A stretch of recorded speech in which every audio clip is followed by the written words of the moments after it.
What's up, world? It's your boy, Jalil, all right? And it's Yard Talk 101. But look, let's have a moment here. Let's talk. Can I talk to you? All right, cool. Let's talk. So look, education, it's important. To me, it's important to you, right? But at one point in time, in the African-American community, as well as the minority community, education wasn't something that was provided to us. We had to fight. We had to tussle. We had to rustle. Everything just to get an education. At one point in time, everything was segregated. We got secondary books. We got secondary education. However, historically black colleges and universities were created in order to provide us, African Americans, the opportunity to receive an equal, if not better, education to our white counterparts. So I really want to help you all understand the relevance and the importance of HBCUs. So look, stay tuned and you're gonna find out more. It's that Yard Talk 101, what your campus life about. Got the Q's hopping out, and the red setting it out.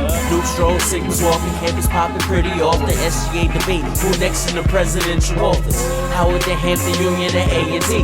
Halftime gon' be live, drum line provide the beat. Trojan Nation has my heart, and you just wouldn't understand until the universities all across the land. Prior to the Civil War, there was no structured higher education system for black students. Public policy and certain statutory provisions prohibited the education of blacks in various parts of the nation.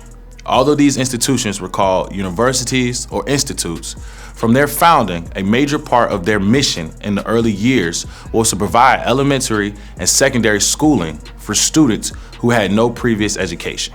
It was not until the early 1900s that historically black colleges and universities began to offer courses and programs at a post-secondary level. These prestigious institutions were formed in an effort to enhance the intellectual capacity, strength, and prowess of African Americans during the days of slavery, when education was stripped from African Americans by the white counterparts.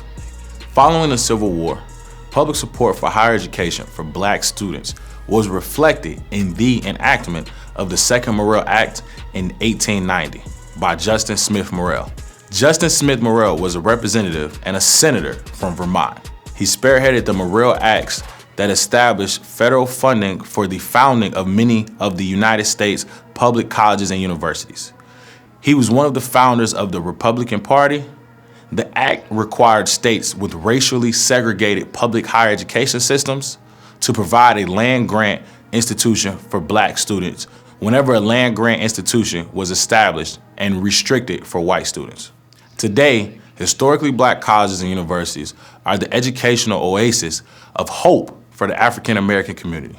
Dr. Martin Luther King Jr., Thurgood Marshall, Dr. Mary McLeod Bethune, W.E. Du Bois, Felicia Rashad, Spike Lee, and other notable African American pioneers such as John W. Thompson, the chairman of Microsoft, Oprah Winfrey, CEO of Harpo Productions, Rosalind Brewer, CEO of Sam's Club, and Denise Young Smith, a vice president of Apple, have all broken the barriers and the norms of what African Americans should be able to accomplish in society. And these are all graduates of HBCUs.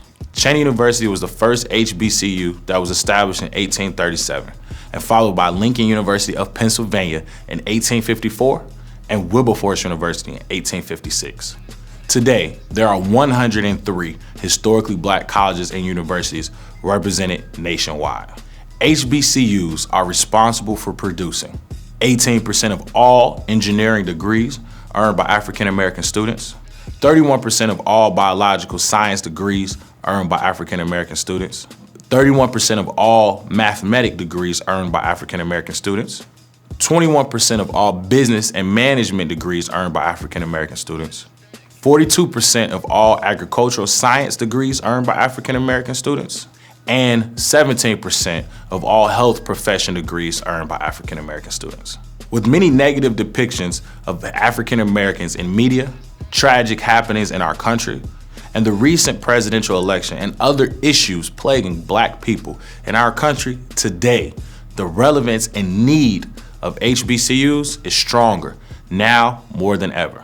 The true connections developed at a HBCU, the opportunities to grow, and the overall impact that an HBCU has for members of the African American community is why HBCUs are needed today.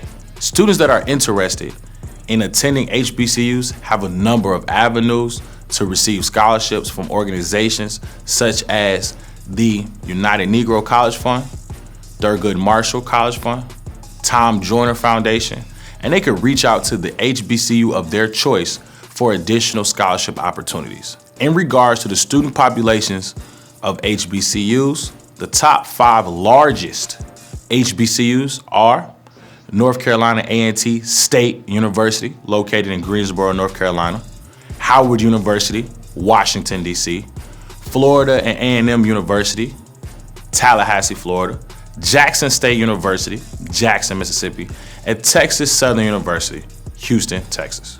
Now that you have a better understanding of historically black colleges and universities, I challenge you all to find out more, to understand the relevance, because today, people are questioning the importance of HBCUs.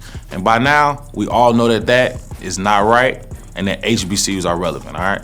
And to get the latest scoop of the Yard, all right, check us out at Yard Talk 101 on Snapchat, Twitter, Facebook, Instagram, or YouTube at Yard Talk, or visit us at www.yardtalk101.com.